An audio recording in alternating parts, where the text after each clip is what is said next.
ফোনটা সেই কখন থেকেই বেজে চলেছে, কিন্তু ধরার কোনো নামই নেই। বেশ কয়েকবার কলটা কেটে দেওয়ার পরও আবারও বেজে উঠছে। এবার বিরক্তির মাত্রা ছাড়িয়ে গেছে, তাই না চাইতেও রিসিভ করতে হলো। কে? তোরে সেই কখন থেকে যে কল করতেছি, রিসিভ করস নাই কেন?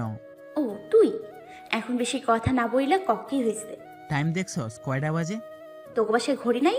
আমার এই ভোরবেলায় সময় জিগানোর লেগা কল করছোস?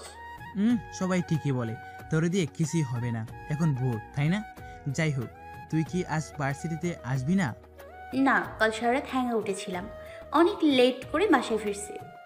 নাও পুরো মাথাটাই জাস্ট অসহ্য যন্ত্রণা গোডাউন হয়ে আছে। কি বলেছে এগুলা? জানোস না আজ মিস ডাইনির ক্লাস আছে? So what? এই পৃথিবীতে এখনো এমন কেউ জন্মায়নি যাকে যাকে রোশনি এনায়েত খান ভয় পাবে। এখন ফোন রাখ আর আমারে ঘুমাইতে দে।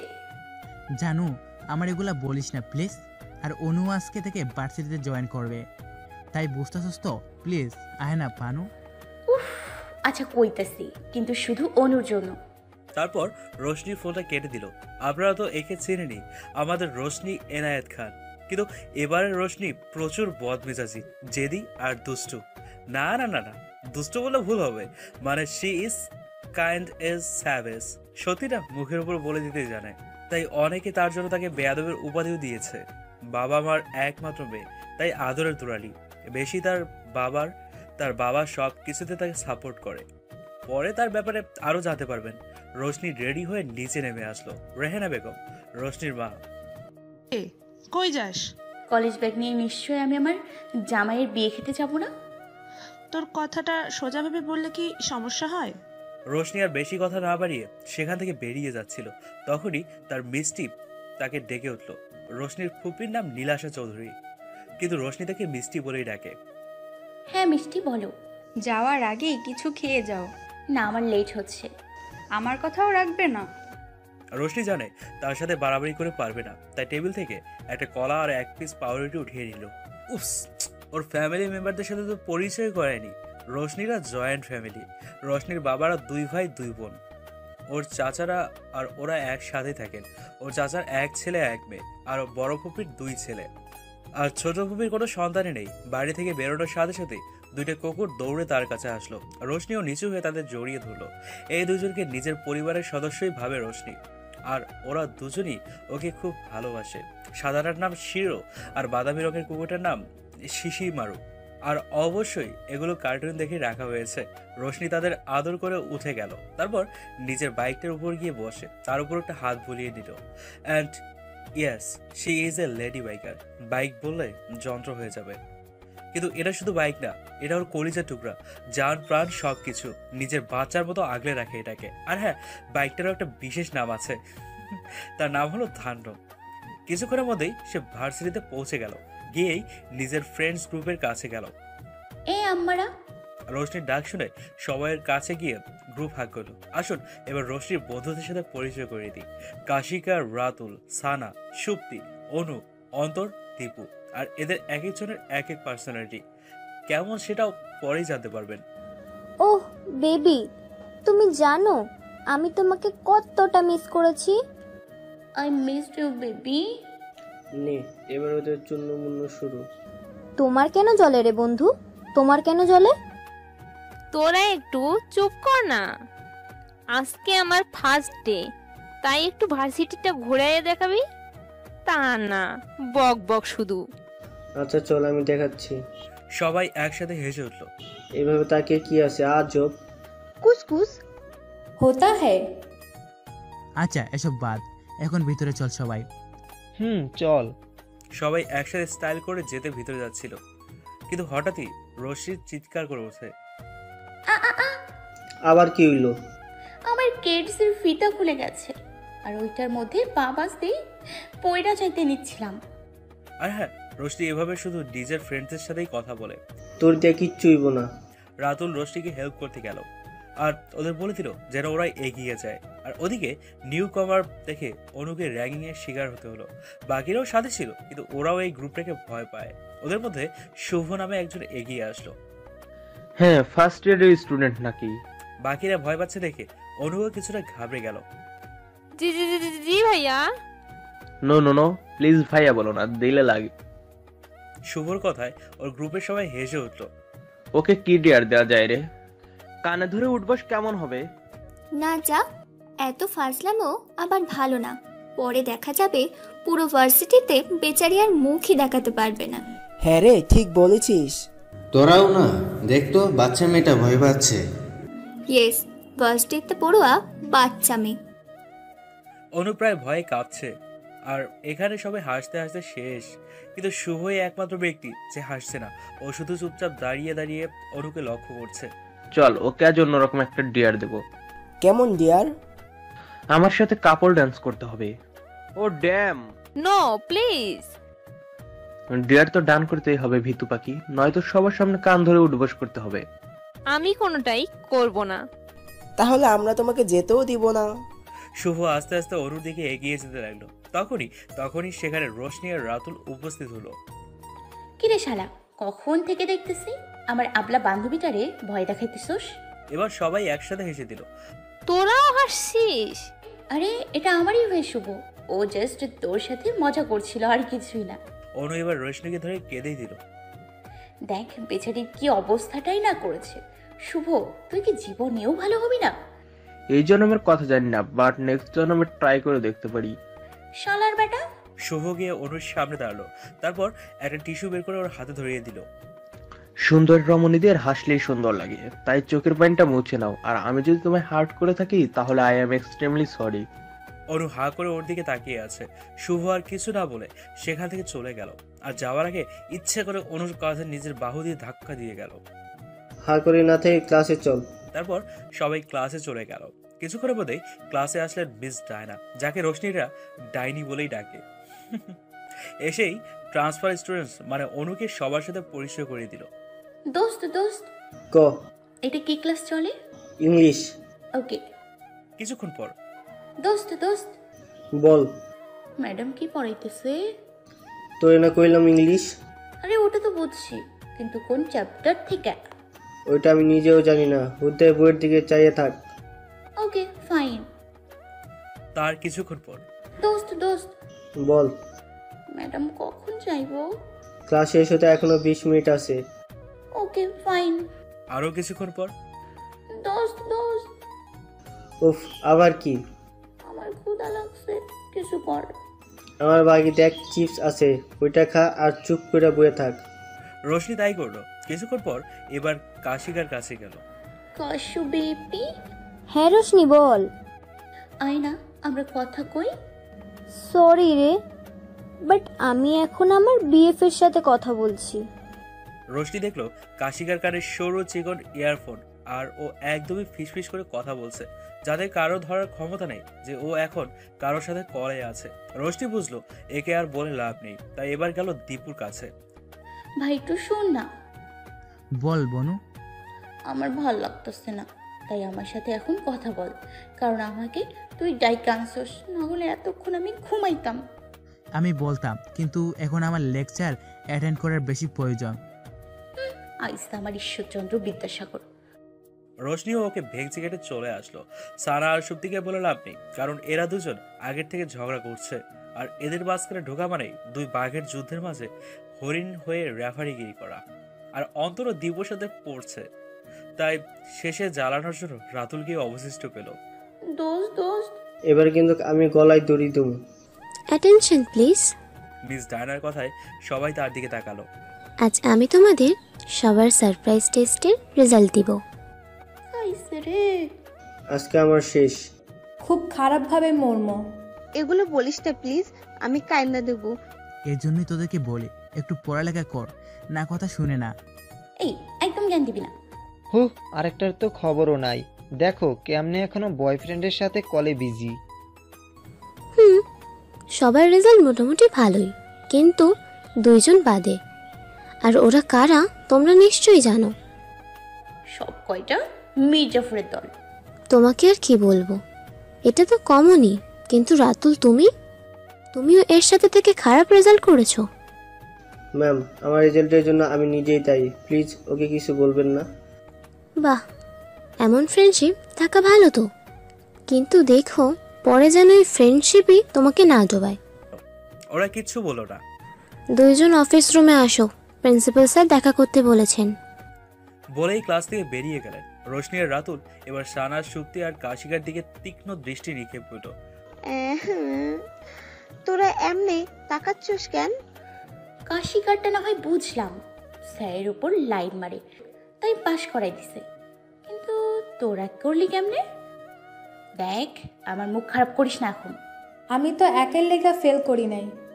আচ্ছা এসব বাদ দেন, চল অফিস রুমে যাই। রোশনি আর রাতুলের সাথে ওদের পুরো গ্রুপও হলো। বাহ বাহ, কি অসাধারণ! একজন আনসার সিটের আশিক বায়না গান লিখছে, আর এই মহারানীর তো আলাদাই স্টাইল। আনসার সিটের সাথে 100 টাকা নোট স্টারপার দিয়ে লাগিয়ে দিয়ে রেখেছেন। স্যার পাশ করিয়ে দেন, তাহলে এরপর থেকে দোষটা আরও বাড়িয়ে দিব। এবার আপনারাই বলেন এদের কি করা যায়। ছি ছি রাতুল, তোমাকে দিয়ে এগুলো আশা করিনি। আর তুমি 100 টাকার নোট স্টাফার দিয়ে লাগাতে গিয়েছিলে কেন? যদি খেলানোর সময় ছেড়ে যেত। স্যার, আরেকটা কথা, রোশনির বাবা কিন্তু এই ভার্সিটির প্রিন্সিপাল। মানে? রশিদ খান এবার মুখ শক্ত করে বললেন। রশি, তোমার লজ্জা করে না একজন প্রিন্সিপালের মেয়ে হয়ে এমন ধরনের কাজ করতে? তখন তো লজ্জা করে নাই। Just shut up. Sir, Roshni আমাদের টিম তুফান এর বস, তাই ওর পথ অনুসরণ করে আমাদের কাজ। শাবাশ, I am proud of you. চুপ করো তুমি। টিম তুফান। আচ্ছা রশি, তুমি কোন কুয়া থেকে ঝাঁপ দাও, তাহলে কি তুমি দিবে নাকি? হোয়াট ইজ কুয়া? চুপ থাক। কি হলো বলো। স্যার, কুয়াটা কি বেশি গাঢ়? Oh Allah, I just can't top let them more. অনেক বকাঝকা খাওয়ার প্রায় অনেকক্ষণ পর ওরা অফিস রুম থেকে বের হতে পারলো। অফিস রুমের বাইরে এসে ওদের গ্রুপের কাছে গেল। তখন ডায়না ম্যাম ওদের কাছে গেলেন। দেখো, তোমাদের ভালোর জন্যই বলছি, এই মেয়েটার সঙ্গ ছেড়ে দাও। জীবনে ভালো থাকবে, ভালো কিছু করতে পারবে। অন্তরা দীপু এগিয়ে গিয়ে বললেন, ম্যাম, আমরা তো নিতান্তই ভালো রেজাল্ট করে আসছি, আর রোশনির সাথেও ছোটো থেকেই বড় হয়েছে। কই, আমাদের স্টাডিতে তো কোনো ব্যাড ইফেক্ট পড়েনি। আর আমরা তো আগের থেকে খারাপ স্টুডেন্ট। আমি তো আমার রোশনি বেবিকে ছাড়া থাকতেই পারি না। ম্যাম, আমরা এই ভার্সিটি ছেড়ে দিতে পারবো, কিন্তু আমাদের গ্রুপের একটাও মেম্বারকে ছাড়া থাকতে পারবো না। কেন যে মানুষের ভালো করতে যাই, এখন বুঝছো না, কিন্তু একদিন ঠিকই বুঝবে যে আমি ঠিক ছিলাম। বলেই ভেংচি দিয়ে সেখান থেকে চলে গেল। আর উনি যাওয়া মাত্র সবাই জোরে হেসে দিল।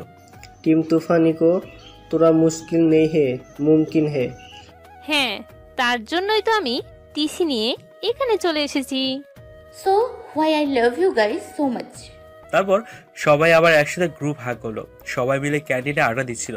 তখন সেখানে শুভ আসে, এসেই অনুর পাশে বসে। কিন্তু কেন যেন এই জিনিসটা রাতুলের কাছে ভালো লাগেনি। কেমন আছো ভিতু পাখি? জি ভালো। যাক, মানলে তাহলে তুমি যে ভিতু। জি না মানে? ভাই, আপনি কি কোনো কাজ ছিল? হ্যাঁ রোশনি, তোর সামনেই আছি। এখন তোকে আমার সাথে বাসায় যেতে হবে। কিনু? জানি না, মিষ্টি কল করে বাসায় আসতেই বললো। এখনই যেতে হবে? হ্যাঁ, মিষ্টি বলেছে যখন যেতে তো হবেই। আচ্ছা চল, টাটা ফইনিগন। রশনি টেবিলে বসে খাচ্ছিল। তখন নীলাশা বেগম এসে ওদের মাঝে বসেন। আজকে তাড়াতাড়ি আসতে বললে কেন? তোকে শুভ জানায়নি? রোশনি শুভর দিকে তাকালো। তা দেখে শুভ অন্যদিকে মুখ ঘুরিয়ে নিল।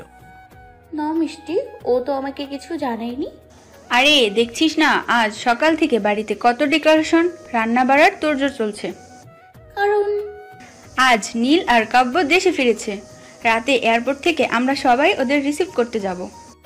নীল আসছে কথাটা শোনা মাত্রই ওর খাবার না খেয়ে মুখে আটকে গেল। শুভ তাড়াতাড়ি ওকে পানি দিল। কিছুক্ষণ বাদে রোশনি নিজেকে স্বাভাবিক করে নিয়ে খাবার রেখে উপরে উঠে চলে গেল। এর আবার কি হলো রে? কি জানি। রোশনি নিজের রুমে এসে দরজাটা বন্ধ করে দিল। তারপর আয়নার সামনে গিয়ে শার্টের সামনের দুটো বোতাম খুলল। তারপর আস্তে আস্তে বাম সাইডের কাপড়টা সরিয়ে দিল। আয়নার নিজের শরীরের প্রতিচ্ছবি দেখা মাত্রই তাড়াতাড়ি খিচে চোখ বন্ধ করে নিল সে। এবার নিজেকে প্রস্তুত করে নিয়ে আবারও আয়নার দিকে তাকালো। তার ক্লাভিকাল হাডিটার কিছুটা নিচে স্পষ্টভাবে এখনো নীল নামটা ফুটে আছে। এই 5 বছরে প্রায় অনেকটাই শুকিয়ে এসেছে ঠিকই, কিন্তু খুব গাঢ় করে লেখার কারণে এখনো তা পরিষ্কারভাবে বোঝা যাচ্ছে। রোশনির এখনো সেই দিনটার কথা মনে পড়লে রুহ কেঁপে ওঠে। এমন কিছু নেই যাকে রোশনি ভয় পায়, কিন্তু বলে না সবাই নাকি কিছু না কিছু একটাকে ভয় পেয়েই থাকে। রোশনিরও তেমনই হলো এই নীল নামের মানুষটি, যার এক চাহনিতেই রোশনির কাঁপাকাঁপি শুরু হয়ে যায়। মানে নীল ওর জন্য এক ধরনের ফোবিয়ার নেয়।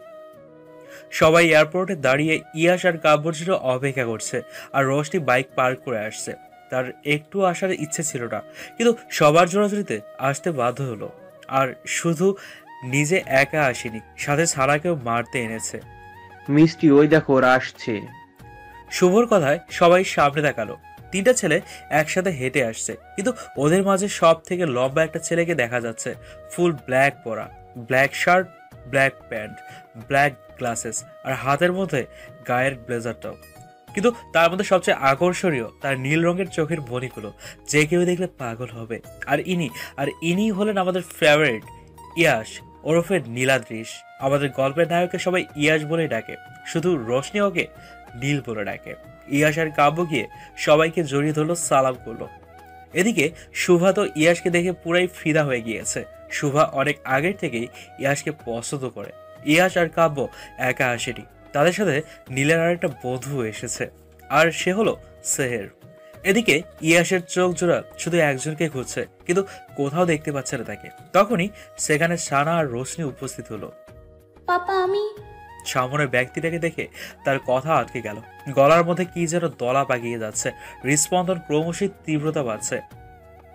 উফ, ড্যাম ইট, এ দেখি। ও মাই গড, এ দেখে আগের থেকে হট হয়ে গেছে। ছি রোশনি, তুই এগুলো কি ভাবছিস? এই লোকটা তো একজন খুনি, আমাকে খুন করেছে এই লোকটা, কিন্তু আমি তো মরি নাই। হোয়াট এভার, খুন তো খুনি হয়, না মরলেও আমার খুন বের করেছে এই লোকটা। কিন্তু যাই বলি না কেন, দেখতে সত্যি পুরো আগুন লাগছে, একদম যেন ডার্ক চকলেটটা। উফ, আবারও না, এসব ভাবলে চলবে না। আর এটা ওই ডার্ক চকলেট যেটার ভিতর সারপ্রাইজ নাটস থাকে, and I just hate nuts. মনে মনে বলল রোশনি। কিরে, কি ভাবছিস এত? নাথিং। ইয়ার সবার সাথে কথা বললো, রোশনির সাথে কোনো কথা বললো না। কথা তো দূরের ব্যাপার, একবার ওর দিকে তাকালেও না। এই যে গেট আপ নিয়ে এসেছিল, মেবি আমাকে চিনে নাই। রোশনি একটা কালো প্যান্ট, কালো জ্যাকেট, সাদা গেঞ্জি, কালো কেটস, মুখে কালো মাস্ক, মাথায় কালো টুপি আর চোখে কালো সানগ্লাস লাগিয়ে এসেছে।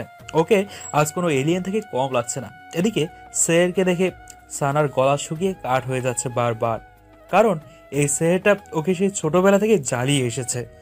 সেদিন স্টাডি কমপ্লিট করার জন্য দেশের বাইরে চলে যাচ্ছিল, সেদিনও সানার ঠোঁট কামড়ে গিয়েছিল। সানার তাই ভয় করছে যেন আবারও সেহের অমত না করে, কিন্তু সেহেরের ঠোঁটের বাঁকা হাসি প্রমাণ দিচ্ছে যে ওর ধারণাটাই ঠিক। রোশনি হাফ ছেড়ে বাঁচল যে ইয়াশ ওর সাথে কোনো কথাই বলেনি। ওর ধারণা ইয়াশ হয়তো বিদেশে গিয়ে বদলে গিয়েছে, এখন হয়তো ওকে আর ভয় দেখানো বা বিরক্ত করবে না। যাক, এখন একটু শান্তি লাগছে, আর ইয়াশের প্রতি ভয়টাও একটু কমেছে। বাসায় এসে রোশনি বুঝতে পারো আজ থেকে তার পাত্তা কাঠ হয়ে গিয়েছে। এখন আর কেউ তাকে দাম দিচ্ছে না, সবাই ইয়াশকে নিয়ে মেতে উঠেছে। কেউ ওকে খাইয়ে দিচ্ছে, তো কেউ মাথায় হাত বুলিয়ে দিচ্ছে। আর শুভা পেতনি তো চামচামিগিরি করেই চলেছে। রোশনি সোফার এক কোনায় গালে হাত রেখে এগুলো দেখছে। ইয়াশের খাওয়া শেষে ও উঠে চলে গেল। তারপর সবার রোশনির উপর নজর পড়ল। কিরে, তুই ওই কোনায় বইসা কি করস?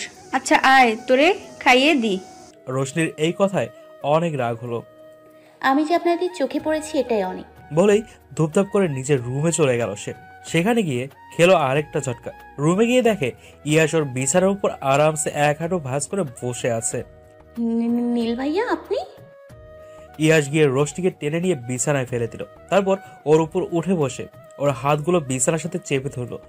রোশনি এতক্ষণ ছোটাছুটি শুরু করে দিয়েছে। অসহ্য, ফাজিল, বেয়াতব লোক। আপনি আবার এসব শুরু করছেন? ছাড়ুন আমায়, ছাড়ুন বলছি। রোশনির অবস্থা দেখে ইয়াসের বেশ হাসি পাচ্ছে। ইয়াস ওর আঙ্গুল রোশনির ঠোঁটে ছুঁয়ে ওকে চুপ করিয়ে দিল। এই কয়েক বছরে তুমি আগের থেকেও বেশি সুন্দর হয়ে উঠেছো দেখছি। শুনুন, এটা না আর আগের ভিতর রোশনি নেই যে আপনাকে ভয় পাবে। তাই এবার আমার সাথে উল্টাপাল্টা কিছু করার কথা ভাবলেও আমি জাস্ট আপনাকে মার্ডার করে দিব। ইয়েস, এবার বেশ জোরেই হেসে পড়লাম। আচ্ছা তাই? বাই দ্য ওয়ে, এখন মেন পয়েন্টে আসি, যার জন্য আমি এখানে এসেছি। রোশনি ভ্রু কুচকে তাকালো ইয়াসের দিকে। দেখে ইয়াস একটা বাঁকা হাসি দিয়ে রোশনির শার্টের সামনে দুটো বোতাম খুলে দিল। তারপর ওর নাম লেখা জায়গাটায় ঠোঁট বুলিয়ে দিল। রোশনি এবার কেঁদে উঠল। আমার কাজ শেষ বলেই রুম থেকে বেরিয়ে গেল।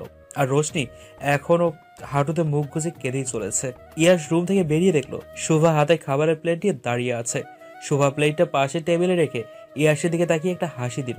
ইয়াসও হেসে ওকে জড়িয়ে ধরো। থ্যাঙ্কস রে শুভ, তুই না থাকলে যে কি যে হতো। ধন্যবাদ দিয়ে আমাকে ছোট করছো কেন ভাই? আরে না, সত্যি তো। আমি যাওয়ার পর তো তুই আগলে রেখেছিস রোশনিকে।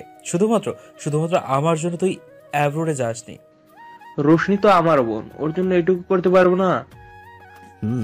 কিন্তু এই নিজের রুমটাকে এমন বানিয়ে রেখেছে কেন?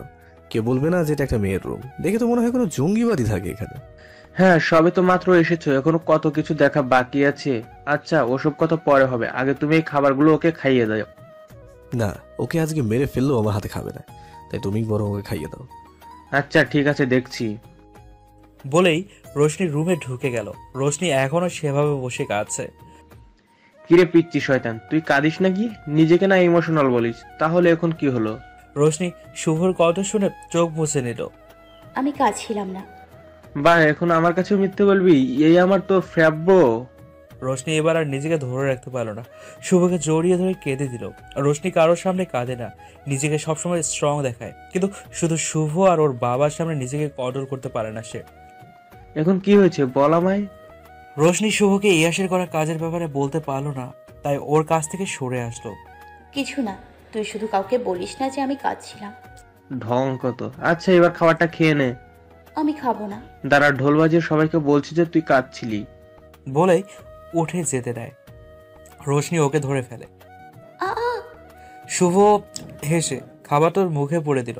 পরের দিন রোশনি কালকের ব্যাপারটা নিয়ে এমনি রেগেছিল, তাই ভার্সিটিতে গিয়ে ওর কোনো বন্ধু বান্ধবের সাথে কথা বলেনি। কিন্তু ওরা ঠিকই রোশনির কি হয়েছে তা জানার জন্য ওর পিছে পিছে ঘুরছে। রোশনি এক কাঁধে ব্যাগ ঝুলিয়ে বড় বড় কদম ফেলে আগে বাড়ছিল। তখন কোথা থেকে একটা ছেলে এসে রোশনির সামনে হাঁটু গেড়ে বসে পড়ে। ছেলেটির নাম হচ্ছে Rafsan. Roshni, I love you so much, please আমাকে অ্যাকসেপ্ট করে নাও। সত্যি বলছি, খুব ভালোবাসি তোমায়, তোমায় ছাড়া আমি বাঁচতে পারবো না। আজকে এ এসেছে। ফিনিশ। রোশনির এমনিতেই মেজাজ সপ্তমে ছিল, তার উপর আবার এই নমুনাটা। তবুও রোশনি নিজের রাগটাকে সংযত করে নিল। সরি ভাইয়া, কিন্তু আমার এসবের প্রতি কোনো ইন্টারেস্ট নেই, সো আমি যেতে পারবো। প্লিজ এভাবে বলো না, দেখো আমি সত্যি বলছি, তোমাকে ছাড়া থাকতে পারবো না। রাফসানকে ওরা সবাই অনেক বোঝানোর চেষ্টা করলো, কিন্তু ছেলেটা কারো কোনো কথাই শুনছে না, উল্টো সুইসাইড করার হুমকি দিচ্ছে। বাস। রোশনির চিৎকারে সবাই নিজের কান চেপে ধরলো। শুভ, এটাকে এখানেই থেমে যেতে বল, না হলে কিন্তু আমি কিছু একটা করে ফেলবো। শুভ গিয়ে ছেলেটাকে বোঝানোর চেষ্টা করলো, কিন্তু কোনো লাভ হলো না, না কোনো ফায়দা। এই অনেক হয়েছে, এবার সামনে থেকে সর। দেখো রোশনি, আমি মজা করছি না, আমি কিন্তু সত্যি হাত কেটে ফেলবো। হাত কাটবি তাই না? হাত কাটবি? শুভ, রাতুল ধর তো এই শালাকে। রোশনির কথা ওরা দুজন গিয়ে রাফসানকে ধরে ফেললো। রোশনি রাফসানের হাত থেকে ব্লেডটা নিয়ে নিল আর রাফসানের মুখের কাছে ঘোরাতে লাগলো। আর রাফসান এতক্ষণে ছাড়া পাওয়ার জন্য ছোটাছুটি করা শুরু করে দিয়েছে। হাত কাটলে মরতে টাইম লাগবো না, এর থেকে ভালো আমি তোর গলাটাই কেটে দিই, তাড়াতাড়ি মরবি। বলেই রোশনি ব্লেডটা দিয়ে একটা টান মারে আর সাথে সাথে রক্ত বেরোতে শুরু করে। তারপর রোশনি ব্লেডটা শুভকে ফেলে দেওয়ার জন্য দিয়ে দেয়। রোশনিকে ইমোশনাল ব্ল্যাকমেল করতে এসছো তাই না শোনা? কোনো লাভ হবে না, কারণ তার মনটা পাথরের তৈরি। বলেই ব্যাগটাকে অন্য কাঁধে নিয়ে হেঁটে ভিতরে চলে গেল। আর এদিকে রাফসান মাটিতে বসে কাঁদছে। ওই সময় রোশনি ওর হাতের উপরে পাতলা চামড়াটা টেনে দেয়, যেটাতে রাফসানের মরার কোনো চান্সই নেই। আর গলা কেটে দিবে বলে তো জাস্ট ভয় দেখিয়েছিল। নেক্সট টাইম থেকে আর আমাদের বান্ধবীর সাথে পাঙ্গা নিও না, কেমন খুকুমনি? না দোস্ত, একটা খুকুমুই না, খুকুমুনা। সবাই একসাথে হেসে দিল। শুন, নিজের ভালো চাইলে নেক্সট টাইম থেকে আর রোশনির আশেপাশেও ঘুরিস না। এই চল তো সবাই। ওরা নিজেদের ক্লাস অ্যাটেন্ড করতে চলে গেল। আর এদিকে রাফসান সবার রিয়াকশন দেখে অবাক, কারণ সেখানে উপস্থিত কারোরই এদের প্রতি কোনো আগ্রহ নেই। কিন্তু অন্য কোনো সময়ে এমনটা হলে হয়তো অনেকেই ফ্রির বিনোদন উপভোগ করতে চলে আসতো। রাফসান বুঝতে পারলো রশনির কাছে এসব কোনো ব্যাপারই না, আর সেখানের সবাইও এগুলো দেখে অভ্যস্ত, তাই তারাও অবাক হলো না। ক্লাস শেষে সবাই একসাথে বসে আড্ডা দিচ্ছিল। হঠাৎ রোশনির ফোনটা বেজে ওঠে। রোশনি দেখলো স্ক্রিনে জ্যোৎস্না আন্টি নামটা ভেসে উঠেছে। জ্যোৎস্না রোশনিদের বাড়িতে কাজ করে, কিন্তু রোশনির সাথে খুবই ক্লোজ, আর উনি অনেক সময় রোশনিকে অনেকভাবেই হেল্প করেন। রোশনি কলটা রিসিভ করে কানের কাছে ধরলো। মানেটা কি? আচ্ছা আমি আসছি। ফোনটা কেটে রোশনির বাইকে গিয়ে বসলো। ওই ছেড়ি খাড়া।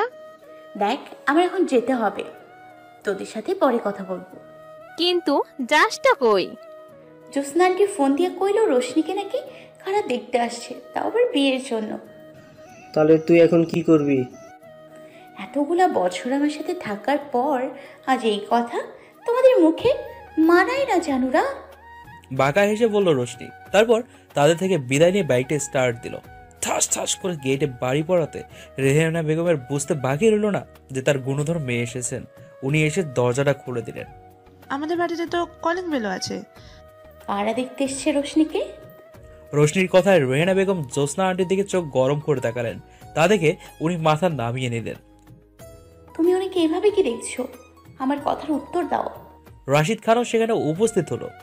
আপা কি হচ্ছে এসব? তুমিও আমার সাথে বেইমানি করলে? তোমার মাই ভালো জানে। তুমি ওনাদের একা বসিয়ে রেখে চলে এসেছো কেন? যাও, ওদের কাছে গিয়ে বসো। রাশিদ খানও মুখ বেঁকিয়ে চলে গেলেন। আর তুমি এতদিন অনেক তিরিং বিরিং করেছো, এখন যাও ওপরে, তোমার রুমে একটা ড্রেস রাখা আছে, ওটা পরে লক্ষ্মী মেয়েদের মতো রেডি হয়ে ওদের সামনে এসে বসো। বলেই রেহানা বেগম সেখান থেকে চলে গেল। সরি মাম্মাম, কিন্তু তোমার মেয়ে যে মোটেও লক্ষ্মী নয়। কথাটা বলেই বাঁকা হাসলো। কিছুক্ষণ বাদে রোশনি নিচে নেমে এলো, কিন্তু নিজের গেটা পেয়ে, আর হাতে হকি স্টিক। তো আঙ্কেল আর আন্টিরা, আমি বেশ সম্মান সহিত আপনাদের সামনে এটা বলতেছি যে এই বিয়েটা আমি করব না, তাই আপনারা এবার আসতে পারেন। আর বিয়ে না করলে আমাদের বা আসতে বললেন কেন? ওর কথা আপনারা কিছু মনে করবেন না, ছোট মানুষ, কি বলতে কি বলে ফেলেছে। ঠিক আছে, প্রথমে তো ভালোভাবেই বলেছিলাম। তোমাদের যখন ভালো লাগেনি, তাহলে এখন দেখো এই ছোট্ট মানুষ কি করতে পারে। বলেই হাতের হকি স্টিকটা দিয়ে টিভির গ্লাসের মধ্যে দিল বাড়ি একটা, আর তার সাথে সাথে ভেঙে গুড়ি গুড়ি হয়ে গেল। ছেলের বাবা তো হতবাক। আপনাদের কি এখনো মন ভরেনি নাকি? বলেই পকেট থেকে গানটা বের করে একদম ঝাড়বাতির হুক বরাবর শুট করে, আর সেটা বাড়িতে চুরমার হয়ে পড়ে যায়, আর খুব জোরে একটা বিকট শব্দ হয়। ছেলের বাড়ির লোকেরা দৌড়ে সেখান থেকে বেরিয়ে যায়, কিন্তু কিন্তু ঘটক এখনো সেখানে বসেছিল। ছি ছি ছি, আপনাদের বাড়ির মেয়েরা পিস্তল নিয়ে ঘোরে নাকি? বাকিদেরটা জানি না, কিন্তু আমি ঘুরি, আর এটা দিয়ে কাউকে শুট করে মারতেও পারি। রোশনির কথায় ঘটক কয়েকটা শুকনো ঢোকিয়ে দিল। উনি যে সোফাটায় বসেছিলেন তার এক সাইডে পা রেখে তার দিকে কিছুটা ঝুঁকে দাঁড়ালো রোশনি। তারপর গানটা তার গালে স্লাইড করতে করতে বলল, আগের বার আপনার উপর যে ডিম ছুঁড়ে মারছিলাম তাতে মেবি আপনি স্যাটিসফাইড হননি, তাই এবার বুলেটের বাড়ি খেতে চলে এসেছেন। ঘটক কাঁপতে কাঁপতে বললেন, আমি তো তোমার ভালোর জন্য আসি, বলো। বেশি বয়স হয়ে গেলে আবার মেয়েদের বিয়ে হয় না। জি জি, একদম ঠিক বলেছেন। দেখুন আমার শরীরের চামড়াটাও ঝুলে গেছে, একদম 19.5 বছরের কুটকুটি বুড়ি হয়ে গেছি। আচ্ছা, আপনার মা না একটা বয়স্ক ভাতা নাকি কি যেন বলে, ও হোয়াট এভার, ওটা পায়। যাই হোক, আপনি বুঝেছেন তো? তাহলে প্লিজ আমাকে ওটা পাওয়ার ব্যবস্থা একটু করে দেবেন। মা আমার ভুল হয়ে গেছে, যেতে দে প্লিজ, আর কখনো তোদের বাড়ির আশেপাশেও আসবো না। ইন্টেলিজেন্ট। রোশনি তার কাছ থেকে সরে আসলো, আর রোশনি সরে যেতেই উনি ভো দৌড় দিলেন। এটা কি হলো রোশনি? যেটা দেখলে। অ্যান্ড লিসেন, নেক্সট টাইম থেকে আমার ইচ্ছার বিরুদ্ধে গিয়ে কিছু করতে চেও না, তাহলে ফলটা এমনই হবে। বলেই চুইংগাম চিবোতে চিবোতে একটা ড্যাম কেয়ার ভাব নিয়ে নিজের রুমে চলে গেল রোশনি। সব তোমার দোষ। আজব তো, আমি আবার কি করলাম? তুমিই তো তোমার মেয়েকে আশকারা দিয়ে মাথায় তুলছো। কি দরকার ছিল গান লাইসেন্স করে দেওয়ার? আমি কিভাবে যে ঘটক আপার কাছে মুখ দেখাবো? শোনো, আমার মেয়ে যা করছে একদম ঠিক করছে, এটা তো হওয়ারই ছিল। কথা নেই বার্তা নেই, হুট করে গিয়েছিল মেয়েদের বিয়ে দিতে। আর শুনো, গানটাও সেলফিট জন্য প্রয়োজন। হুম, সেফটির জন্য। তোমার মেয়ের কিচ্ছু হবে না। তুমি বরং বাকিদের কিভাবে তোমার মেয়ের কাছ থেকে সেফ রাখবে সেটা ভাবো। আমার জাস্ট ভালো লাগে না। বলেই নিজের রুমে চলে গেল। রেহানা বেগম নিজের রুমে যেতে রোশনি নেমে এলো। রোশনি এতক্ষণ এখানে দাঁড়িয়ে ওদের কথা শুনছিল। থ্যাংক ইউ আমার গুলুমুলু পাপাটা। থ্যাঙ্কস কেন? কারণ আমি জানি জ্যোৎস্না খালাকে তুমিই কল দিতে বলেছিলে। বাহ, আমার মেয়েটা দেখছি বেশ বুদ্ধিমান হয়ে উঠেছে, একদম তার বাবার মতো। ওই যে আবার, আচ্ছা চলো, তোমাকে আর জ্যোৎস্না খালাকে আজ আমি আমার বাইকে ঘোরাবো। আমারে মাফ করেন, আমি আর আপনার টমটমে বহুম না। আপনি যে জোরে চালান। ওর নাম টমটম না, ধান্য। যেইটাই হোক, আমি যাবো না। বাবা তুমি যাবে তো? অফ করছেন। তারপর রোশনি আর ওর বাবা বেরিয়ে গেল। ওরা বেরিয়ে যেতে রেহানা বেগম ইয়াশকে কল দিলেন। হ্যালো ইয়াশ, হ্যাঁ তুমি বাসায় এসো, আমি সব বলছি। হ্যাঁ ঠিক আছে। কিছুক্ষণ কথা বলে রেহানা বেগম কলটা কেটে দিলেন। হুম, নিজেকে খুব চালাক ভাবে এরা, কিন্তু ভুলে যাস না যে আমিও তোর মা। রেহানা বেগম সোফায় বসে ইয়াশের জন্য অপেক্ষা করছেন। কিছুক্ষণের মধ্যেই ইয়াশ সেখানে উপস্থিত হয়ে, কিছু হয়েছে ছোট আন্টি? তুমি বসো, আমি সব বলছি। ওনার কথায় ইয়াশ তার সামনের সোফাটাতে গিয়ে বসলো। তারপর রেহানা বেগম এক এক করে রোশনির করা সব কাণ্ড ইয়াশকে বলল। ইয়াশের রাগে মাথা ফেটে যাচ্ছে, কিন্তু রাগটা রোশনির উপরে নয়, ওর মামির উপর। তার ভালোবাসাকে অন্য একটা ছেলের সাথে বিয়ে দিতে চেয়েছিল, কিন্তু যাক, রোশনিও আজকে ফার্স্ট টাইম কোনো ভালো কাজ করলো। সে যাই হোক, কিন্তু ইয়াশের এখন রাগলে চলবে না, বরং সুযোগের সৎ ব্যবহার করতে হবে। এত কি ভাবছো ইয়াশ? রোশনিকে ঠিক করার কি তোমার কাছে কোনো উপায় নেই? ও তো তোমাকে ভয় পায়, তাই তুমি একটু চেষ্টা করে দেখো না। ইয়াশ, এখনই ঠিক সময়, লোহা গরম আছে, হাতুড়ি মেরে দে। মনে মনে বলল, চেষ্টা করে দেখতে তো পারি, কিন্তু শুধু আপনি আর আমি মিলে কিছুই করতে পারবো না। এর জন্য ছোট মামার হেল্প লাগবে। আরে ওকে আমি ম্যানেজ করে নেব। ওরা কথা বলছিল, হঠাৎ রোশনি আর রশিদ চলে আসে। রশিদ তো ইয়াশকে দেখা মাত্র নিজের রুমে চলে গেল। কি রে ইয়াশ, কেমন আছিস? জি মামা, ভালোই। এই তুমি এখানে এসে বসো, কথা আছে। রাশিদও গিয়ে ওদের মাঝে বসলো। শোনো, আমরা তোমার ঘাড়তারা মেয়ের ঘাড় সোজা করার প্ল্যানিং করছি, আর সেটার মধ্যে তুমি আমাদের সাহায্য করবে। আর যদি একটু তিরিং বিরিং করেছো তো আমি তোমার ডায়েট রুটিন আবার চালু করে দেব। নো মিষ্টি, নো মশলা। এখন দেখি সরাসরি হুমকি? যা খুশি ভাবতে পারো। আমি তোমার উপর পুরুষ নির্যাতনের কেস দিয়ে দিব। আরে যাও যাও, ওসব পুরুষ নির্যাতন বলে কিচ্ছু হয় না। তোমরা থামবে প্লিজ? তোমার মামিকে থামতে বলো, আমাকে নিরীহ অবলা পেয়ে খালি নির্যাতন করে।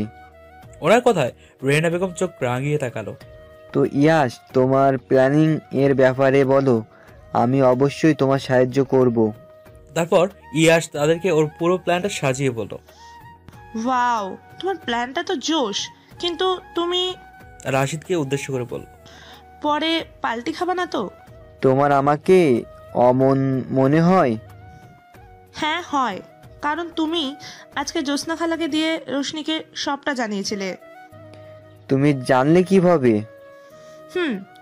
এমনি এমনি আমি লয়ার হয়ে যাইনি। হ্যাঁ, আমি রশিকে বিয়েটা ভাঙাতে সাহায্য করেছিলাম, কারণ ওই বিয়েটা করতে চাইনি। তোমরা যা খুশি করো, আমি কিছু বলবো না, কিন্তু আমার মেয়েকে জোর করে বিয়ে দিতে চাইলে আমি সবার বিরুদ্ধে গিয়ে ওর পাশে দাঁড়াবো। আঙ্কেল, আমি কিছু বলতে চাই। হ্যাঁ বলো না। আমার মনে হয় এটাই বেস্ট টাইম আপনাদের সাথে কথা বলার জন্য। আসলে আমি রশনিকে অনেক আগের থেকে অনেক পছন্দ করি। আর আরে ওয়াও, তাহলে তো হয়েই গেল। বাবা তুমি কি বলো? তুমি ছেলে হিসেবে খুব ভালো, আমারও তোমাকে পছন্দ করি, কিন্তু রশি? ওকে আমি দেখে নেব। কিন্তু আমাকে 2 মাসের সময় দিন। এর মধ্যে যদি ওর মনে নিজের জন্য জায়গা গড়ে তুলতে না পারি, তাহলে প্রমিস করছি ওর লাইফ থেকে চলে যাব। ঠিক আছে, তাহলে আমিও তোমাকে সম্পূরকভাবে সাহায্য করব। ঠিক আছে, তাহলে কালকে থেকে দেখা হবে। এখন আসি। পরের দিন ভোর 6:03। গেটের নক পড়া বেশ উৎসাহের সাথে গেটটা খুলতে গেলেন রেহানা বেগম। আয় বাবা আয়, তোর জন্যই অপেক্ষা করছিলাম। ইয়াশ মুস্কি হাসলো। রশনি নিজের রুমে আছে তো? হ্যাঁ, রুমেই আছে। ঠিক আছে। আচ্ছা শোনো। ইয়াশ ফিরে তাকালো। একটু সাবধানে যেও, কেমন? ইয়াশ মাথা নাড়িয়ে সম্মতি জানালো। তারপর রশনির রুমের দিকে পা বাড়ায়। ওর রুমের গেটের উপর একটা কাঠের নেম প্লেট আছে, যেটার উপর ড্যান্সার জোন লেখা। ইয়াশ ওইটার দিকে তাকিয়ে একটা দীর্ঘ শ্বাস ফেললো। তারপর দরজা ঠেলে ভিতরে ঢুকতে গেল। আর হঠাৎ করে একটা স্পাইডারের মতো কিছু ওর সামনে এসে পড়ে। ইয়াশ চেক করে দেখলো এটা রবারের তৈরি আর সুতার সাথে বাঁধা। রশনি এটাকে দরজার সাথে এমন ভাবে বেঁধেছে যেন দরজা খোলার সাথে সাথে এটা মুখের সামনে এসে পড়ে। So lame. ইয়াশ রাবারের স্পাইডারটাকে পেছনে ফেলে দিল। রশনির রুমটা অনেক বড় আর আনকমন। পুরো রুমটা কালো রং করা। একদিকে গিটার, ড্রাম সেট ইত্যাদি সব মিউজিক ইনস্ট্রুমেন্টস। রুমের মাঝখানে বেতের রাউন্ড দোলনা। আর রশনি পুরো রুমটাকে পুরো জঙ্গি বাহিনীর আস্তানা করে রেখেছে। ইয়াশ এবার রশনি বেডের দিকে গেল। রশনি উল্টো হয়ে শুয়ে আছে। রশনির এক পা কোল বালিশে জড়ানো, অন্যটা জানালার গ্রিলের মধ্যে। আর ওই পায়ের ট্রাউজারটা হাঁটুর কিছুটা নিচে উঠে আছে। ডান হাতের মাঝে আরেকটা কোলবালিশ, আর বামটা বেডের নিচে ঝুলছে। আর লম্বা চুলগুলো চারদিকে ছড়িয়ে ছিটিয়ে আছে। এ কখনো মানুষ হবে না। ইয়াশ রশনির এভাবে ঘুমিয়ে থাকার পিকটা তোলার জন্য ফোনটা বের করলো। ইয়াশ কয়েকটা পিক তুললে সেগুলো দেখছিল। আর হঠাৎ হাত থেকে মোবাইলটা পড়ে যায় আর কেমন যেন একটা শব্দ হয়। ইয়াশ নিচে তাকিয়ে রেখে ওর ফোনটা একটা ইঁদুর ধরার ফাঁদের মাঝে বন্দি। আর তার পাশেই আর একটা ফাঁদের সাথে চিটের মতো কিছু একটা লাগানো। ইয়াশ ওটার সামনে গিয়ে দেখে চিটটার মধ্যে লেখা, it is a punishment for walking the queen. Yash বুঝতে পারলো এর একটা ফাঁদ, মানে যদি কেউ রশনিকে জাগাতে আসে তাহলে সে ভুলবশত এটার মধ্যে পা দিয়ে দিবে, আর সেটা হবে তার রশনিকে ঘুম থেকে তাড়াতাড়ি ওঠানোর পানিশমেন্ট। এবার বুঝলাম কেন ওই টাইমে ছোট আন্টি সাবধান দিতে বলেছিল। এখন এই ফাঁদ খুলতে লাগবে আধা ঘন্টার মতো। মেয়েটা না। ইয়াশ এবার রশনিকে ঝাঁকাতে লাগলো। হাজারবার ডাকার পরও রশনির ঘুম ভাঙলো না। সরি সুইটহার্ট, এটা আমি করতে তো চাইনি, কিন্তু তুমি আমায় বাধ্য করলে। বলেই ইয়াশ রশনির গলায় কামড় বসিয়ে দেয়, যার ফলে চিৎকার করে ওঠে রশনি। চোখ খুলে সামনে ইয়াশকে দেখে আর চমকে যায়। পাপা, বাঁচাও তোমার মেয়েকে, এই ড্রাকুলাটা খেয়ে ফেলবে। ইয়াশের ভাগ্য ভালো রুমটা সাউন্ড প্রুফ ছিল, তাই শব্দ বাইরে যায়নি। এই কি বলছো এসব? আমার আগেই মনে হয়েছিল যে নীল একটা রক্তচোষা ড্রাকুলা। উফ, দেখো একদম আমার কাছে আসবে না, না হলে কিন্তু আমি তোমার গলা কেটে ড্রাকুলা কাটলেট বানিয়ে ফেলবো। ইয়াশ জানে এখন একে কিছু বলে লাভ নেই, তাই আর কোনো কথা না বলে ওকে কোলে উঠিয়ে বাথরুমে নিয়ে বাথটাবে ফেলে দিল। বাথটাবে আগের থেকে পানি ভরা ছিল, তাই হঠাৎ পানিতে পড়ায় রশনি সেখানেই ডুবে যায়। ইয়াশ 2 হাত গুঁজে ওকে দেখছে। কিছুক্ষণ বাদে রশনি নিজেই উঠে গেল। রশনি এখন বুঝতে পারলো এতক্ষণে তার সাথে কি কি ঘটেছে। আপনি কি মানুষ নাকি? একটা মেয়ে ডুবে যাচ্ছে দেখছে, তারপরে ওখানে দাঁড়িয়ে আছে। বাথটাবে ডুবে যাওয়ার স্পেশাল ট্যালেন্টটা না শুধু তোমার মাঝে থাকতে পারে। রশনি সেখান থেকে বেরিয়ে আসলো। আমাকে কুটকুটে অন্ধকার মাঝরাতে উঠিয়ে এনেছেন কেন? রশনি এখন 6:16 বাজে। হোয়াট এভার, আমার কাছে এখন মাঝরাতে, আর তাই আমি এখন ঘুমোতে যাচ্ছি। রশনি ইয়াশের পাশ কেটে চলে যাচ্ছিল দেখেই ইয়াশ ওর হাতে চেপে ধরল। তা তো হচ্ছে না সুইটহার্ট, আমরা এখন জিমে যাব। নো ওয়ে, রশনি এখন ঘুমোবে। ইয়াশ ওর দিকে চোখ রাঙিয়ে তাকালো। রশনি এখন জিমে যাবে। এই তো গুড গার্ল। বাঁকা হেসে ইয়াশ বলল। ইয়াশ তারপর বাইরে চলে গেল। কিছুক্ষণ পরে হাতে একটা ব্যাগ নিয়ে আসলো। এটার ভিতরে জগিং স্যুট আছে, ফ্রেশ হয়ে এটা পরে নিচে চলে এসো, আমি ওয়েট করছি।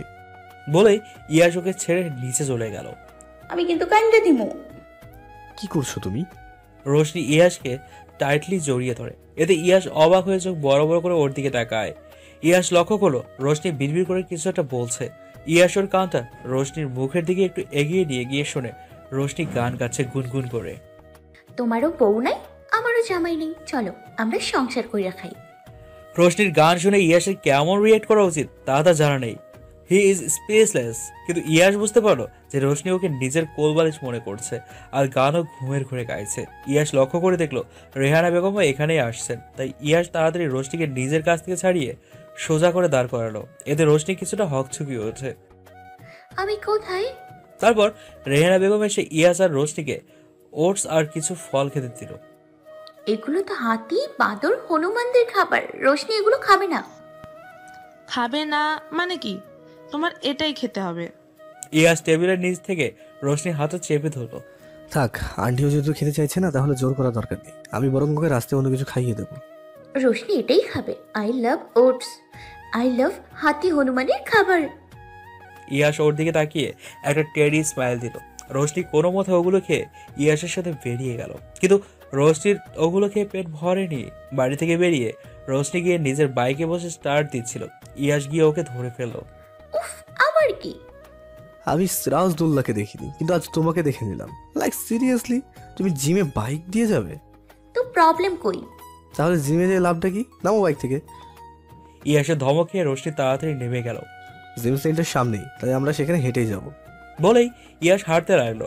রোশনিতে আর কি করার, হাঁটা ধরলো ইয়াসের পেছন পেছনে। বেশ কিছুক্ষণ পর ইয়াস লক্ষ্য করলো রোশনির সাথে নেই। পিছনে ফিরে দেখে কিছুটা দূরে একটা দেয়ালের পাশে মাথা ঠেকিয়ে বসে বসে ঝিমোচ্ছে সে। ইয়াস গিয়ে ওর পাশে বসলো। রোশনি ওঠো। রোশনিকে ঝাঁকিয়ে বললো কথাটা। পরপর কয়েকবার ডাকার পরেও রোশনি উঠল না। I am very hungry and sleepy. আমার আগে বোঝা উচিত ছিল যে তুমি সোজা কথার মেয়ে তো না। ইয়াস ওকে বসিয়ে পাশের দোকান থেকে এক প্যাকেট চিপস আর চকলেট কিনে নিল। তারপর রোশনিকে আবারও ডাকলো। রোশনি আধো আধো চোখ খুলে সামনে এসব খাবার দেখে লাফ দিয়ে উঠে বসলো। রোশনি ওগুলোর দিকে অলরেডি হাত বাড়িয়ে দিয়েছে, কিন্তু ধরার আগেই ইয়াস সেগুলো সরিয়ে নিল।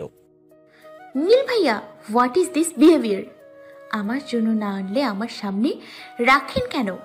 এগুলো তো তোমার জন্য সুইটহার্ট, কিন্তু এত সহজে তো পাবে না। আমি বাসায় গিয়ে টাকা দিয়ে দিব, কিন্তু প্লিজ এখন আমাকে খেতে দিন, আমার খুব খিদে পেয়েছে। রোশনি, তুমি কি সত্যিই চকলেটটাকে খেতে চাও? রোশনির মুখের সামনে চকলেটটাকে ঘুরিয়ে ঘুরিয়ে বলল ইয়াস। রোশনি এমনিতেই ক্ষুধার্ত, তার উপর আবার ওর ফেভারিট চকলেট। হ্যাঁ নাও।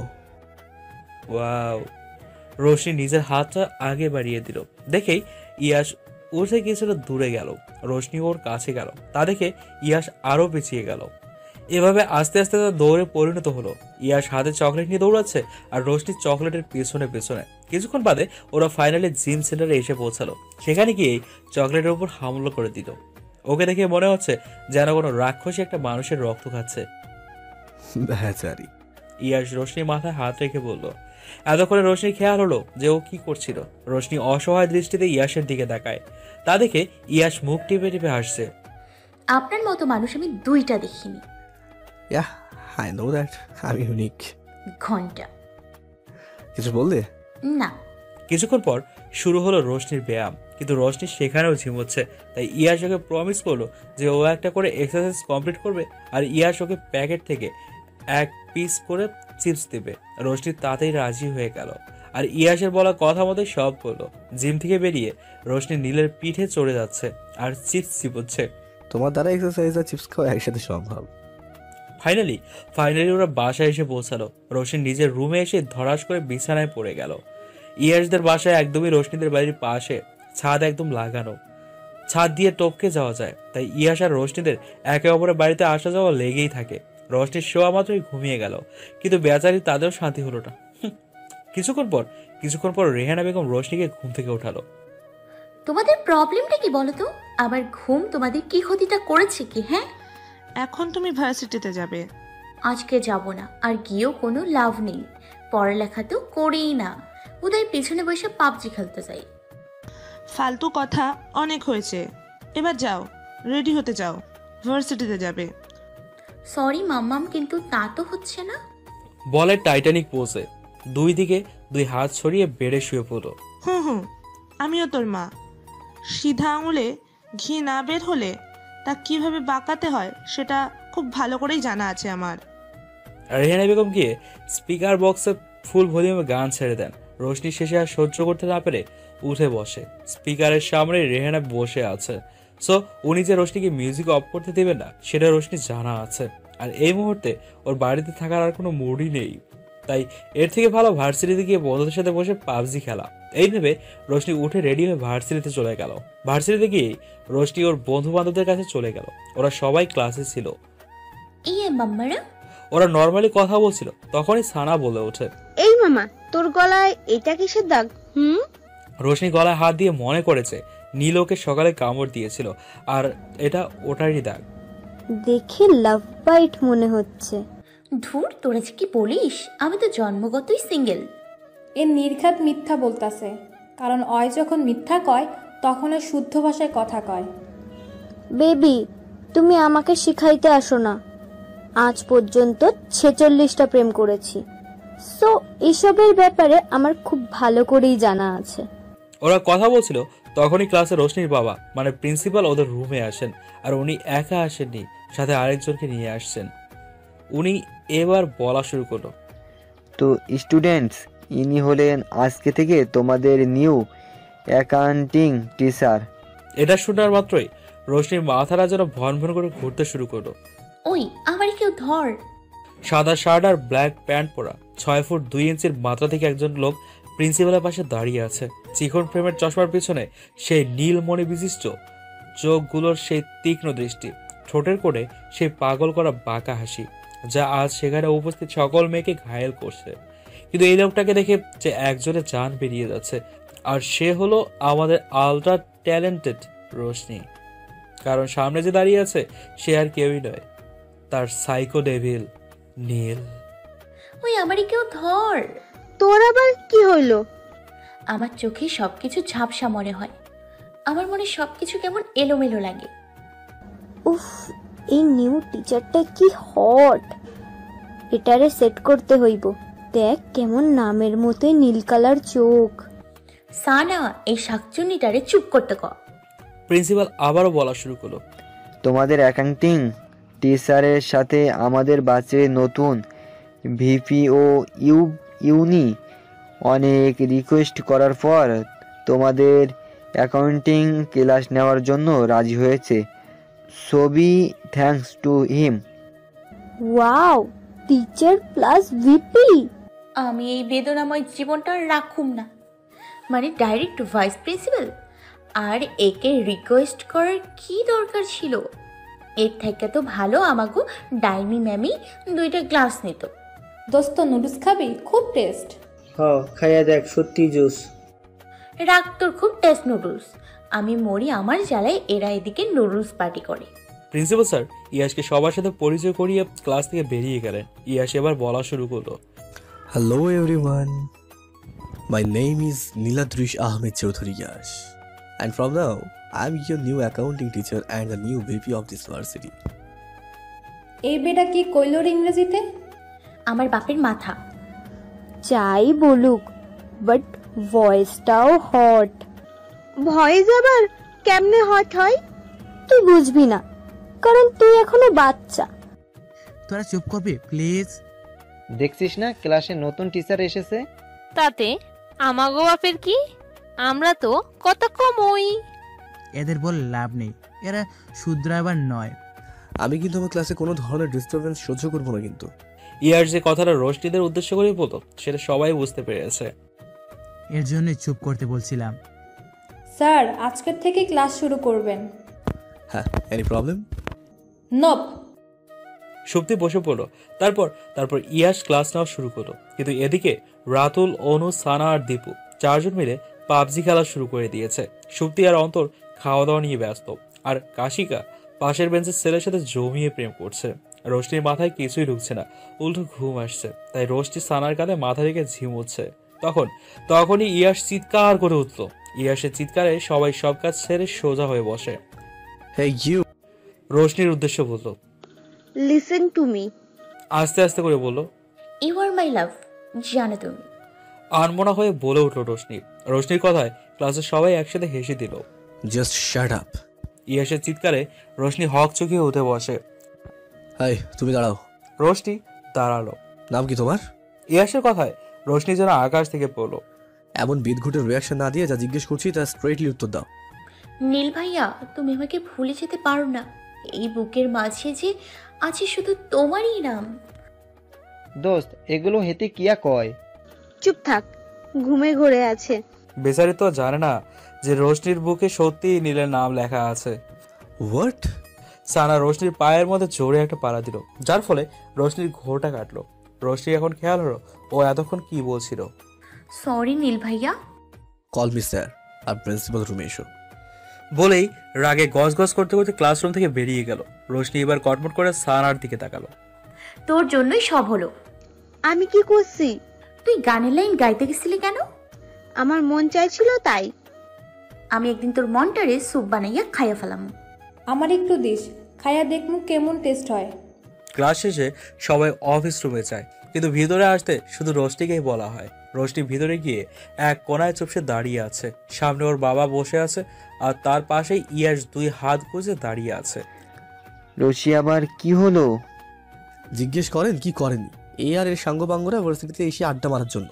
পড়ালেখা তো করে না, উল্টে পিছনের বেঞ্চে বসে পিকনিক বানায়, খাওয়া দাওয়া করে, গেমস খেলে, ঘুমায়। মানে পিছনের বেঞ্চ নয়, ওদের জন্য পিকনিক স্পট এটা। রোশনি, স্যার যা বলছে তা কি সত্যি? স্যার কেডা? রাশিদ খান চোখ রাঙিয়ে তাকালেন। রোশনি মাথা একবার ডান দিকে করলো, একবার বাম দিকে করলো। স্যার দেখুন কিভাবে মিথ্যা কথা বলছে। রোশনি মিথ্যা কথা বলে না, আর সত্যের ধারের কাছেও যায় না। Shut up. পাইছে, সবাই এক ডায়লগ। দেখুন এখনো বেয়াদবি করছে। আমি কোথায় বেয়াদবি করলাম? আবার বউদের মুখে মুখে কথা বলছো। রশি, একটু তো ভদ্র হও। রোশনির নগরীতে এসে সহ্য, ধৈর্য, লজ্জা, ভদ্রতা আর নম্রতা খুঁজতে এসো না। হয়তো হেরে যাবে যাবে, নয়তো হারিয়ে যাবে। চুপ থাকো। তুমি জানো লজ্জা একটা মেয়ের গহনা হয়? আর পাপা, তুমি তো জানোই তোমার মেয়ে গহনার অ্যালার্জি আছে।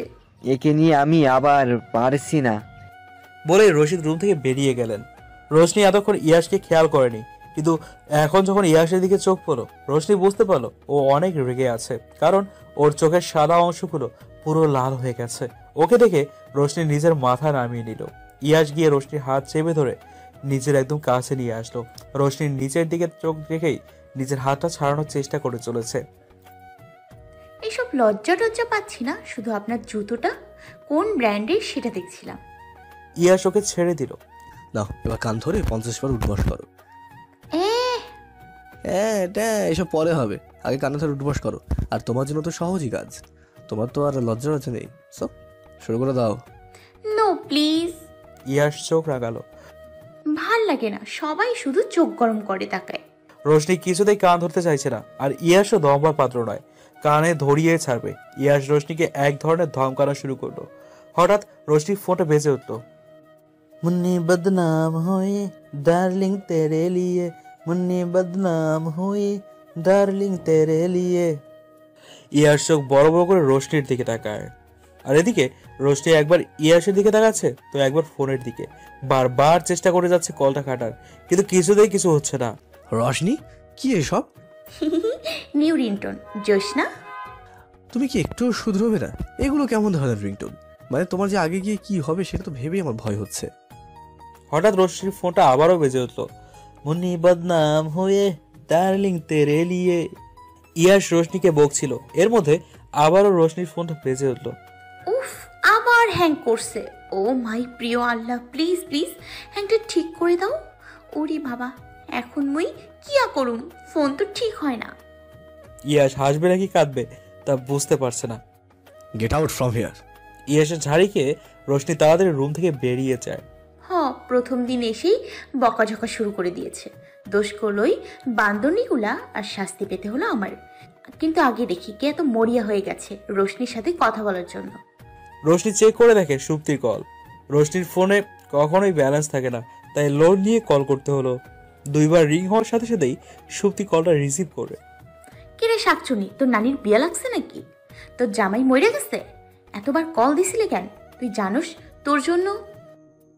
আর এসব আজেরা কথা রাখ তুই। তাড়াতাড়ি ভার্সিটির সামনে মলটাতে আয়, আমরা সবাই ওইখানে আছি। এখন কোনো টাইম হইল শপিং করার? আরে শপিংয়ের জন্য না, স্টার জলসার বেডিগো মতো ঘুইরা ফিরা কথা না কইয়া কি হইছে? অনুরে পাওয়া যাইতেছে না।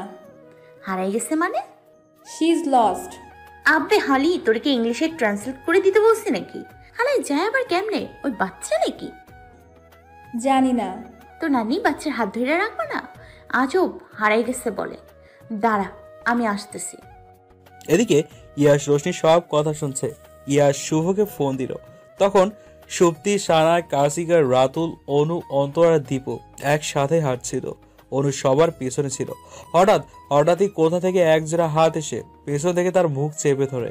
অনু চিৎকার করার সুযোগটাও পায়নি, আর না কে তাকে নিয়ে যাচ্ছে তাকে দেখার। শেষে ওদের ভার্সিটির লাইব্রেরিতে এসে লোকটা থামে। লাইব্রেরিতে এসে লোকটা অনুকে ছেড়ে দেয়। অনু পিছনে ঘুরে দেখে এটা সেই ব্যক্তি যে তাকে ফার্স্ট ডেতে র্যাগিং করেছিল, মানে এমনি ভয় দেখাচ্ছিল। আপনি? খুব খুশি হলি মনে হচ্ছে। না মানে মানে কি, আমাকে দেখে খুশি হওনি? আমি ওভাবে বলতে চাইনি। কিভাবে বলতে চেয়েছো? অনু কি বলবে তা বুঝতে না পেরে মাথা নিচু করে দাঁড়িয়ে আছে। শুভ এবার হেসে দিল। অনু লক্ষ্য করলো শুভর হাসিটা সত্যিই খুব সুন্দর, সত্যিই খুব সুন্দর। অনু আনমনা হয়ে সেই হাসির দিকে তাকিয়ে আছে। এভাবে দেখো না বোকা পাখি, আমারও তো লজ্জা করে। অনু লজ্জা পেয়ে মাথা নামিয়ে নিল।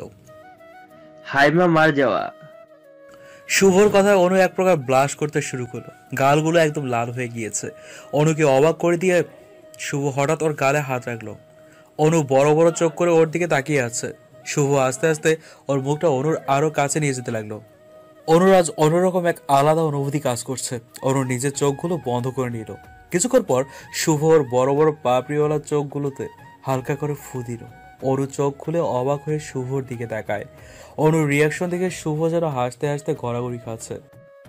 এর জন্যই আমি তোমাকে বোকা পাখি বলে ডাকি, বলেই আবারও হাসতে লাগলো।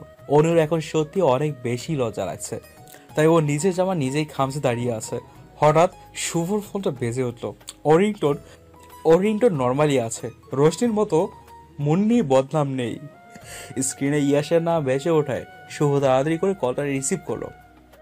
হ্যাঁ ভাই বলো। তুই এখন কার সাথে আছিস? মানে দেখ, আমি জানি তুই রশনির কোনো ফ্রেন্ডকে নিয়ে আছিস। ওই রাখ, আর মানে করতে হবে না। আমি ভালো জানি, নিজের সেটিংটা করিয়ে নাও, যাও। ভাই তুমিও না? এগিয়ে নিয়ে কোনো প্ল্যানিং আছে নাকি? ছি ভাই, আমি অমন টাইপের ছেলে না। আর তুমি তো জানোই তোমার বউ কেমন। তার কলিজার সাথে উল্টাপাল্টা কিছু করার কথা ভাবলে আমাকে জিন্দা দাফন দেবে। সো বলতে পারো প্ল্যানিং আছে। বড় আন্টির তাহলে আর কষ্ট করে পাত্রী খুঁজতে হবে না। আচ্ছা শোন, যার জন্য কল করেছি রশনির পুরো বাহিনী মিলে ওকে খুঁজে বের করতে গিয়েছে, সো বি কেয়ারফুল। এদিকে রশনিরা হাজার খোঁজার পরও অনুকে পায়নি। আমি তো কই ওর নামে পোস্টার ছাপাইয়া দাও উইথ হেডলাইন যে একটা কুত্তি হারাই গেছে। রোশনি, এটা কোনো মজার বিষয় না। আমাদের ফ্রেন্ড হারাই গেছে মানে তুই কি কোনো টাইমে একটু সিরিয়াস হইতে পারস না? না, তোর সাথে কথা বলতে এখন আমার বিরক্ত লাগে। ওই তুই কি কইলি? আমার সাথে কথা বলতে তোর বিরক্ত লাগে? তাহলে বলস কেন? কে বলছে তোকে আমার সাথে কথা বলতে? তোরা একটু থাম না প্লিজ। হঠাৎ কোথা থেকে অনু এসে ওদের কাছে যায়। ভূত ভূতনি হবে। তোর প্রবলেমটা কি বলতো? আমারে কি বলস? আগে নিজের বাংলা গ্রামার ঠিক কর। ক্লাসে তো ঠিক মতো পড়ালেখা করস না, আবার আমারে লেকচার দেস। তুই তো জানো পড়ালেখা কইরা ঈশ্বরচন্দ্র বিদ্যাসাগর হয়ে গেছস। Would you guys can be keep quiet? বাংলায় ক। এদের বাদ দে তো। দোস্ত তুই বল, এতক্ষণ কোথায় ছিলি? জানোস আমরা কত খুঁজছি তোরে। ওই কি আমাকে লগে আসছিল নাকি যে জানবো আমরা কত আর কেমনে সাচ্ছি? উফ, কমন সেন্সিং প্রাণী। অনু কোনো রকম কথা কাটিয়ে ব্যাপারটাকে ধামা চাপা দিল। কিন্তু তাদের মধ্যে রাতুলের এখনো ব্যাপারটা কেমন যেন ঘোরাটে লাগলো, বাট ওটা প্রকাশ করলো না। রাতে শুভ নিজের রুমে বসে কি যেন ভাবছে, আর ভেবে নিজে নিজে আবারও হাসছে। ওর ভাবনার মধ্যে বাধা দিয়ে